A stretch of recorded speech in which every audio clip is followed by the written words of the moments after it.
Bonjour à tous. Donc aujourd'hui, après le calme vient la tempête. Hein, non, après la tempête vient le calme. Donc on a été obligé de dormir à l'hôtel. Hein, il est vraiment trop mauvais hier. Et du coup aujourd'hui on fait le plein et on va refaire quelques pistes qu'on n'a pas pu faire hier. Grand soleil comme vous pouvez voir. C'est le moment d'en profiter.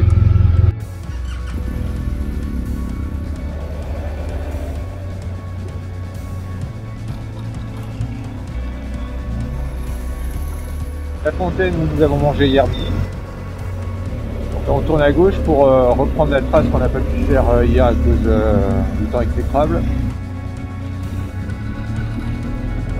Un barrage.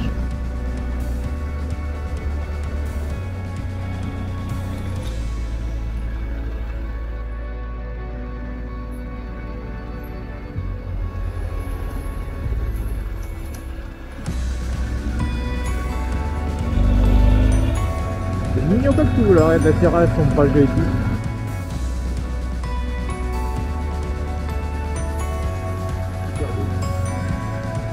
Ah, la piste allonge le ruisseau. Bon, ça va, la pluie d'hier, ça n'a pas trop raviné en fait.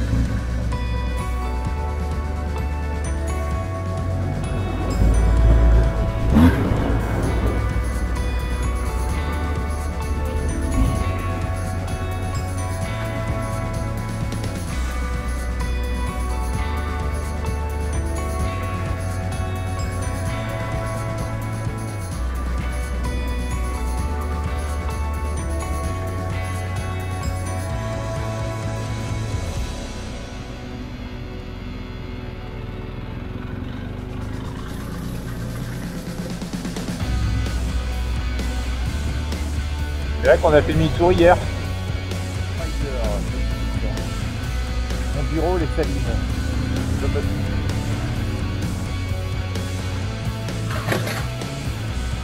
Et coucou Fifi.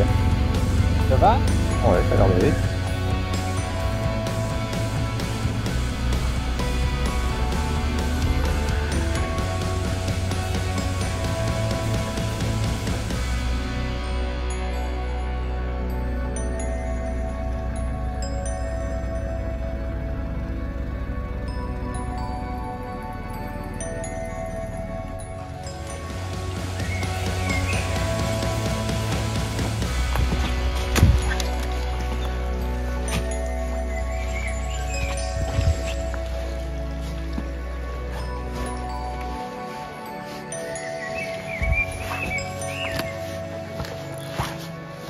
Lieu un peu étrange, et là-bas vous avez le lac par lequel on est passé tout à l'heure.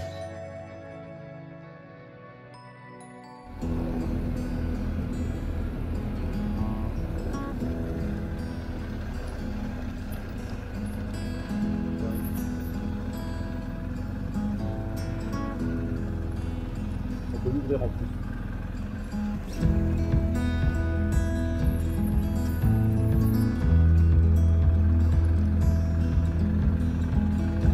On va être obligé de se faire un café.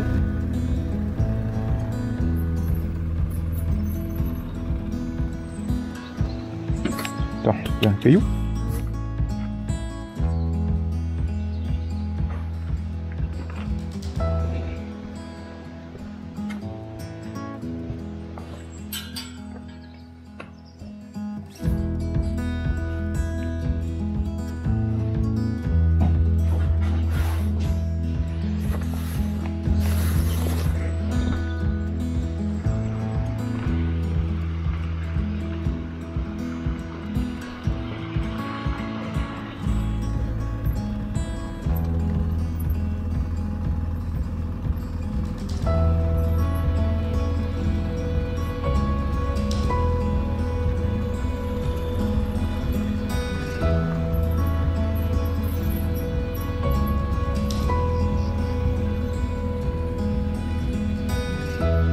Trop mignon ici.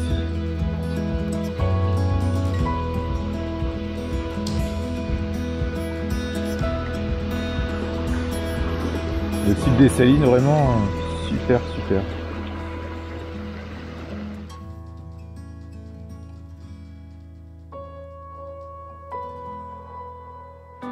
On repart du site des Salines. Vraiment coin super mignon. Hein. Bon après l'été, je sais pas si ça donne en termes de fréquentation. C'est moins agréable. Mais bon. Autant dire que là, si tu veux passer du temps tranquille ici, à cette période, il est tranquille. Ouais, on va rattraper la trace. On va monter jusqu'où la trace de la CT monte, qui elle après redescend côté espagnol, et nous on va retourner chez nous après, donc on va descendre par la piste de des France.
La vue.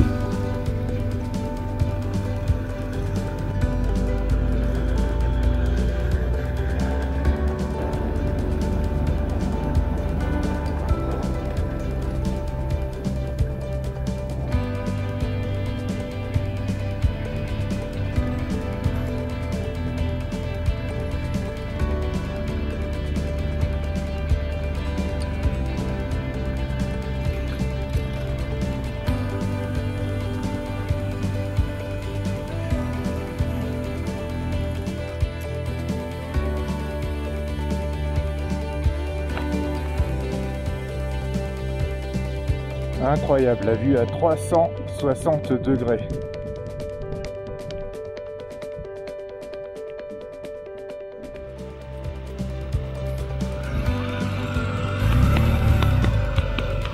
Bravo mon cœur. Regarde, on voit la mer là-bas, mer Méditerranée.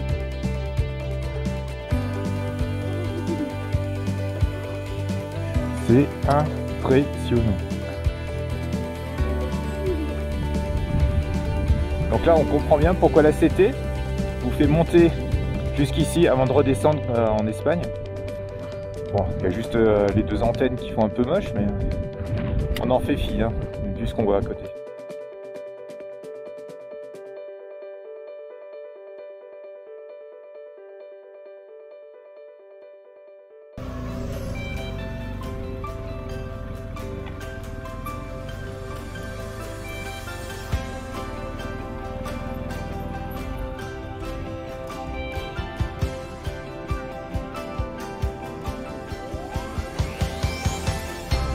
Salut!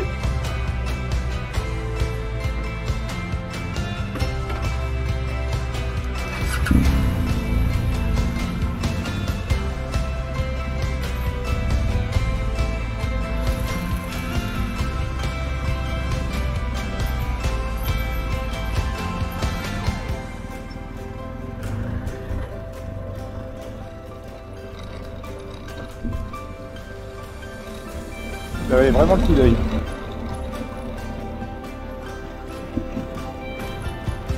Le thé, il est à gauche en France. Bah ouais, c'est belle piste là. Enfin, je vais juste aller prendre en photo, enfin en vidéo le panneau. C'est des pieds. Coda del Ponce.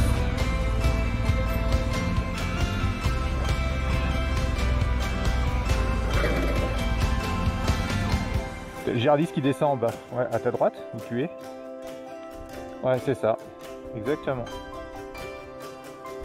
Et là, on vient de passer la frontière. La frontière, elle est... on appelle ça le passage canadien des vaches, tu vois. Un petit coucou, voilà, donc nous venons de franchir la frontière espagnole. Les motos sont en France. Juste là-haut, c'était le pic d'El Moixter. Enfin, je sais pas si je le prononce bien, mais la vue est époustouflante. En fait, une vue à 360 degrés. On voit les montagnes enneigées côté France, on voit le côté espagnol. C'est impressionnant. Et voilà, donc nous, nos vacances transpyrénéennes, c'est fini en suivant la CT. Donc là, aujourd'hui, il fait beau. Hier, c'était une météo exécrable. Donc on a quand même été au Cap de Creuse hier sous la pluie. Et puis là, on avait squeezé ces deux pistes. Il y avait des bourrasques et de la flotte, on voyait que dalle. Et du coup, on les refait aujourd'hui. Comme il fait beau, on est vendredi. Et donc là, on va prendre le TET pour rentrer en France. Voilà. Allez, on se revoit plus tard. Allez, on est parti. En espérant que ce soit pas le TET pour sportif.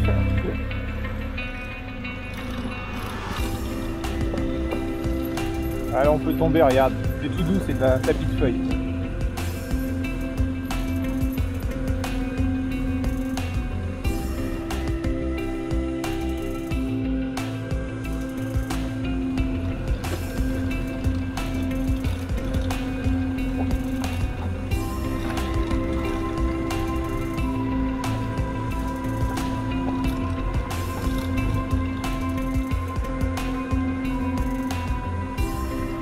T'aimes pas le sable, moi t'as des cailloux.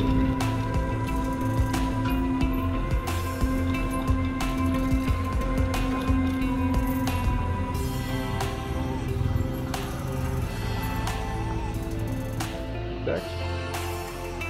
Il y en a une seconde ici.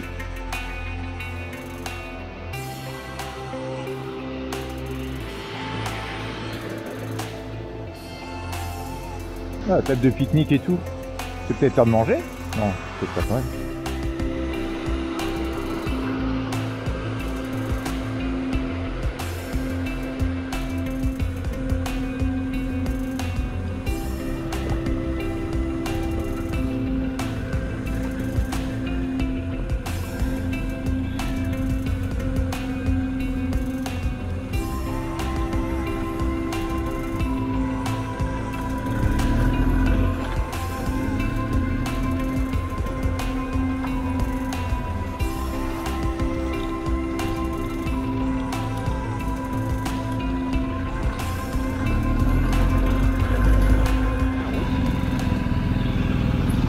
Voilà mon cœur, bravo, fier de toi.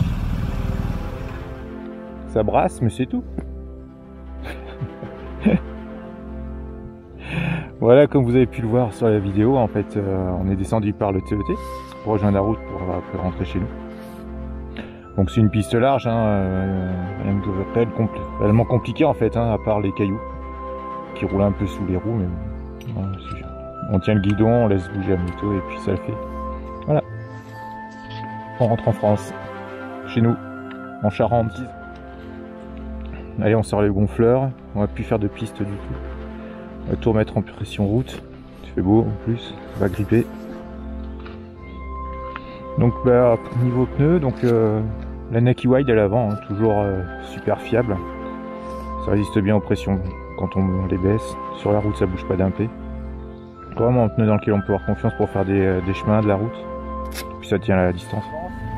Maintenant on va rentrer à la maison, on prend des...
Et voilà, je vous retrouve à la fin de ces 7 épisodes de notre aventure Country Tracks sur les traces de l'ACT Pyrénées. Voilà, donc j'espère que ces 7 épisodes vous auront plu.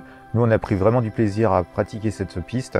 Et donc, comme vous avez pu le voir, nous avons fait la trace dans le sens inverse, car au dernier moment, nous avons pris cette décision suite à la météo qui était vraiment exécrable sur toute la chaîne des Pyrénées. On voulait au moins profiter du beau temps sur les premiers jours pour pouvoir se faire les Bardenas sous le sec, parce que c'était quelque chose qui nous tenait à cœur de faire pour au moins une fois. Et puis voilà, donc à la fin, on a quand même profité, hein, même si on a eu de la pluie, on a pu voyager ensemble, donc en couple, ce qui était vraiment parfait. Alors l'ACT, c'est 1270 km.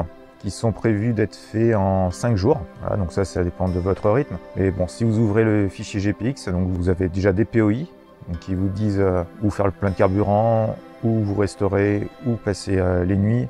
Donc avec des hôtels que eux ils ont déjà testés. Et si vous ouvrez en plus le GPX, comme je vais vous mettre là dans la vidéo, donc vous avez les différentes tracks de différentes couleurs qui vous permettent de visualiser à l'avance donc les étapes. Là l'ACT c'est quand même à faire sur 5 jours, donc c'est vraiment fait pour les maxi trails. Donc c'est des pistes larges, du roulant, très peu de technique effectivement, hein. Des belles routes, par moment un petit peu trop de route à notre goût, mais bon. Donc je pense qu'en moyenne c'est 60% route, 40% chemin, voire peut-être un petit peu moins de chemin par moment. Voilà, mais la philosophie de l'aventure Country Track c'est de pouvoir voyager entre amis ou en couple, voilà. Donc quelque chose de facile et c'est l'esprit du voyage surtout. Voilà. Alors pour le côté technique, nous on avait fait le choix de partir en valise rigide parce qu'on avait étudié à l'avance les vidéos qu'ils avaient sorties sur leurs différents Adventure Country Tracks. On avait pu voir celles sur les Pyrénées, donc nous on est parti sur du rigide pour le côté pratique. Alors on n'a pas pris des valises souples car là c'est pas vraiment du off-road dur où on a pas besoin que nos affaires soient compactées pour pas qu'elles bougent, pour pas qu'elles s'abîment. Voilà.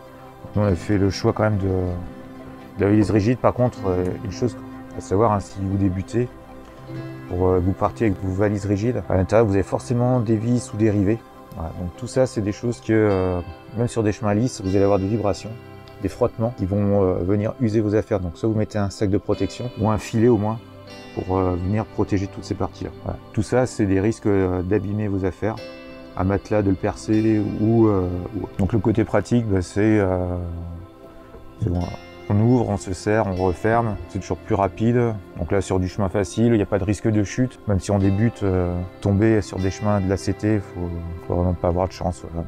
Et niveau pneus, donc du 50-50, c'est largement suffisant. Il y a pas vraiment de portion debout, donc nous on avait du Michelin Naki Wide à l'avant, qui est un pneu qui va très bien sur la route et qui va aussi plutôt bien dans les chemins, hein, qui accepte bien la déformation sur les pressions basses, donc il n'y a pas de problème pour les jantes sur nos maxi trails. Et puis après à l'arrière, donc moi j'avais un Anas Capra X que j'ai déjà testé avant, hein, qui marche plutôt bien aussi.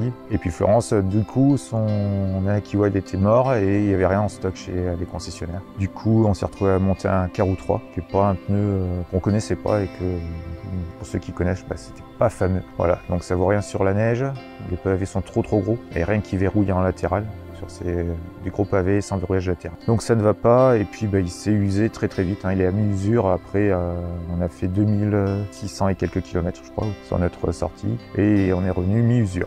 Voilà. Alors que mon pneu arrière, moi, il a quasiment pas bougé. Donc voilà, donc le Karoo 3, là ils l'ont changé. Maintenant c'est le Karoo 4 qu'ils ont sorti, c'est pas pour rien je pense. Alors niveau pneu, vous pouvez même utiliser le Mitas E07, qui je pense serait peut-être même le plus approprié au regard du pourcentage de route. Et comme vous avez pu le voir, donc nous notre objectif c'était de bivouaquer le maximum, car ça correspond plus à notre vision du voyage en itinérance. Et puis quand on est en couple, c'est encore plus appréciable je trouve. Donc voilà, c'est quelque chose qui nous convient bien. Donc on a commencé par 3 bivouacs avec des petites toilettes parce que l'eau était fraîche, il faisait un peu frais aussi au moment que nous l'avons fait.